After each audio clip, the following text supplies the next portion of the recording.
भरत कराड या एका तरुणाने 35 वर्षाच्या तरुणाने ओबीसी आरक्षणात जो काही गॅजेटच्या आधारे कुणबी नोंदी काढून जे काही मराठा समाजाला त्या ठिकाणी जे काही सर्टिफिकेट वाटप करण्याचं काम चालू आहे त्याच्या विरोधामध्ये स्वतःची जीव देऊन मांजरा नदीमध्ये आत्महत्या केली। त्यामुळं काय झालं की महाराष्ट्रामध्ये ओबीसी समाजाच्या या गॅजेटच्या विरोधामध्ये ओबीसी समाजामध्ये प्रचंड असंतोष आहे। आता जवळपास 24 तारखेपर्यंत आमचे महाराष्ट्राचे संघर्ष योद्धे लक्ष्मण हाके यांच्या सभा बुक झालेल्या आहेत। आता अहिल्यानगरमध्ये एक सभा बुक झालेली आहे, दत्तीनांदूरला, पुन्हा वडगाव ढोकला आहे, पुन्हा केजला आहे, पुन्हा कळमनुरीला आहे। अशा प्रचंड मोठ्या सभा आता एल्गार सभा होणार आहे। नाही, मागण्या तशा तर भरपूर आहेत. आपण सध्या आमच्या डोळ्यासमोर एकच मागणी आहे, जो जी आर काढला आहे तो जी आर रद्द झाला पाहिजे। कराड कुटुंबियाला वाटतंय मदतीची गरज आहे। हो, सरकारनं मदत केली पाहिजे। भरत कराड नावाच्या तरुणाने आत्महत्या केली आणि त्याच ठिकाणी जे आहे ते आता साखळी उपोषण सुरू आहे। आणि लातूरमधले जे काही ओबीसी बांधव आहेत या पूर्ण प्रकरणाकडे कसं पाहताय? सरकारने जे जी आर काढला आहे हा जी आर रद्द व्हावा अशी लक्ष्मण हाके यांची मागणी। आणि लक्ष्मण हाके आणि या ओबीसी बांधवांचा त्यांचा संवाद झाला आहे, त्यानंतर ते थेट माझ्यासोबत आहेत। लक्ष्मण हाके यांनी तुमचा संवाद झाला आहे, जी आर रद्द करण्याची त्यांची मागणी आणि लातूरमध्ये झालेली ती आत्महत्या कसं पाहताय?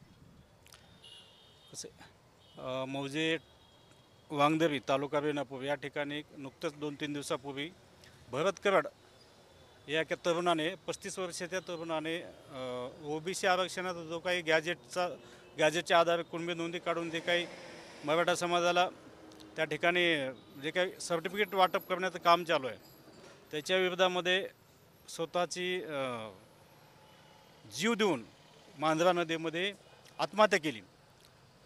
त्यामुळं काय झालं की महाराष्ट्रामध्ये ओबीसी समाजाच्या या गॅजेटच्या विरोधामध्ये ओबीसी समाजामध्ये प्रचंड असंतोष आहे।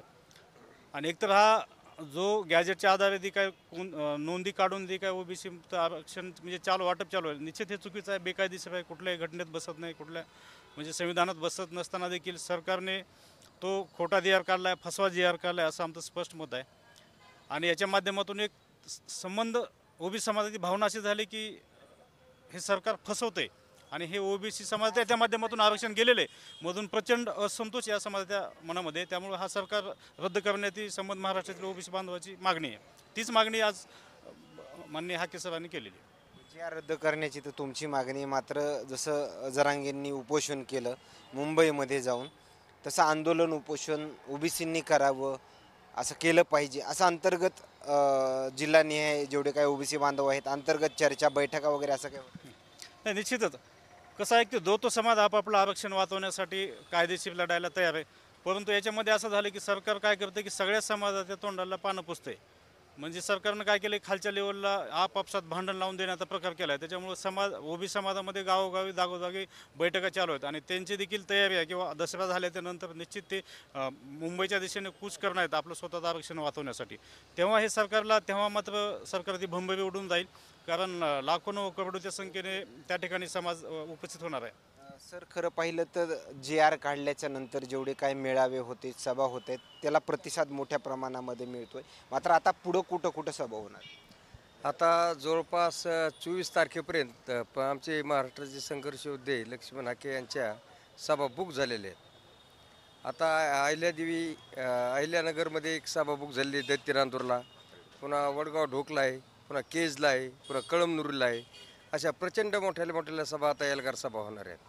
सरकारला जाग यावी यासाठी आम्ही येत्या 24 तारखेपर्यंत एल्गार मेळावे सरांच्या नेतृत्वाखाली चालू आहेत।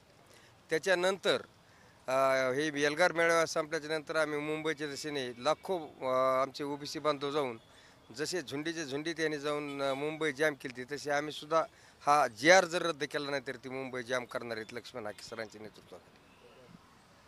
त्या ज्यावेळेस तुम्ही मुंबईमध्ये जाता फक्त जी आर रद्द करण्याची मागणी का इतर कोणती मागणी असणार आहे ओबीसी? नाही, मागण्या तशा तर भरपूर आहेत. आपण सध्या आमच्या डोळ्यासमोर एकच मागणी आहे, जो जी आर काढला आहे तो जी आर रद्द झाला पाहिजे, ही आमची मेन मागणी आहे। तशा तर ओबीसीच्या मागण्या साहेबांनी आंदोलन केलं, सारथी बार्टी जे आता आहे, मुलांशी शिष्यवृत्तीचा प्रश्न असेल किंवा अनेक शैक्षणिक प्रश्न असतील किंवा आमचा बिंदू नामावलीचा प्रश्न असेल, अनेक प्रश्न आहेत, पण सध्या आमचा जो मेन डोळ्यासमोर जो प्रश्न आहे तो म्हणजे हा GR रद्द करणं, हा मेन प्रश्न डोळ्यासमोर आमच्या आहे. यासाठी आम्ही आदरणीय आमचे नेते लक्ष्मण झाके साहेब यांच्या समवेत संपूर्ण महाराष्ट्राचा दौरा करून प्रत्येक ठिकाणी कॉर्नर बैठका, घोंगडी बैठका किंवा मोठमोठ्या सभा घेऊन त्या ठिकाणी लोकांना ह्या GRबद्दल सांगतोय. काही काही लोक याच्यामध्ये थोडंसं गैरसमज करतात, म्हणजे सांगण्याचं वेगळं असतात, पण तसं काही नाही आहे. हा GR म्हणजे आज ओबीसीचं आरक्षण गेलेलं आहे. त्याच्यासाठी आम्हाला आता मुंबईला जायची तयारी करायची. कराड कुटुंबियाला वाटतंय मदतीची गरज आहे. हो, सरकारनं मदत केली पाहिजे. कारण की घरातला करता माणूस गेलेला आहे. त्यासाठी कधी सरकारनं मदत 100% केली पाहिजे. आणि ही तात्काळ ही जे GR काढलेला आहे तो रद्द करून कधी ओबीसीला न्याय दिला पाहिजे. जे काही मराठवाड्यामध्ये बीड जिल्ह्यामध्ये जे काही मेळावे होते त्या मेळाव्याला पूर्ण नियोजन म्हणून तुम्ही नियोजन पूर्ण पाहतायत, गावोगावी जाऊन बैठका वगैरे घेत आहेत. मात्र त्यामध्ये जे आहे ते कराड कुटुंबातील एका तरुणांनी, भरत कराड या नावाच्या तरुणाने आत्महत्या केली. ही वेळ येते. खरं तर या ठिकाणी जो सरकारने GR काढला आहे जुडुमशाहीच्या हुकुमशाहीच्या जोरावर, त्याचा संपूर्ण ओबीसी समाज 375 जातीमध्ये विखुरलेला या महाराष्ट्रामध्ये ओबीसी समाज, आणि त्यांच्यामध्ये आता एक खतखत निर्माण झालेली आहे. आणि त्याचाच उद्रेक म्हणून तुम्ही पाहिलं आहे की बीड जिल्ह्यामध्ये लक्ष्मण हाकेसर, नवनाथ आबा वाघमारे यांच्या ज्या सभा झाल्यात त्या फक्त वाडी, एक भोगलवाडी अगदी डोंगराच्या कडीला आणि दुसरी शिनगरवाडी, ती देखील डोंगराच्या पायथ्याला म्हणजे डोंगराळ भागात, ते दोन्ही बी वाडीच्या ठिकाणी झाल्यात. त्याचं कारण असं आहे की त्या जी ओबीसी समाज बांधवामध्ये एक खतखत होती ती कुठंतरी बाहेर येते.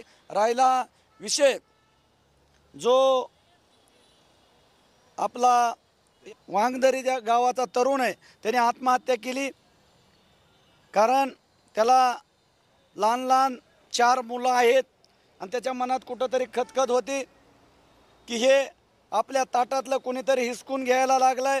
खरं म्हणजे मी या महाराष्ट्रातील तमाम ओबीसीच्या तरुण बांधवाला सांगू इच्छितो की वाघाचे बछडे आहोत आपण, शेळपाटाची औलाद नाही. वाघाचे बछडे आहोत आपण, शेळपाटाची औलाद नाही. लढायचं शिकून गेलाय बाप, आता रडायचं नाही अशा पद्धतीनं आपण सर्वांनी आता एक होऊन तमाम ओबीसी बांधवाच्या लक्षात आलेलं आहे आणि त्या पद्धतीनं सर्वांची लढाई चालू आहे. आपल्याला आपल्या या सूर्योदयाच्या माध्यमातून सांगू इच्छितो की या महाराष्ट्रामध्ये 55% ओबीसी आहे. महाराष्ट्राचा विषय सोडा, आता हे पुढल्या जे काही आंदोलन किंवा मोर्चा होईल, आता GR रद्द करण्याची प्रामुख्याने मागणी असणारच आहे. GR तर रद्द करण्याची मागणीच आहे, परंतु ज्या पाठीमागच्या बोगस कुणबी नोंदी काढल्यात त्यासुद्धा रद्द करावं, यामध्ये ही प्रामुख्याने मागणी असणार आहे. आता वाड्यात सभा आहेत. आता संघर्ष यात्राच्या माध्यमातून तुम्ही पहा महाराष्ट्रामध्ये कसं रान पेटत आहे. याचं लोन मुंबई बंद नाही, अगदी दिल्लीपर्यंत गेलेलं तुम्हाला दिसेल.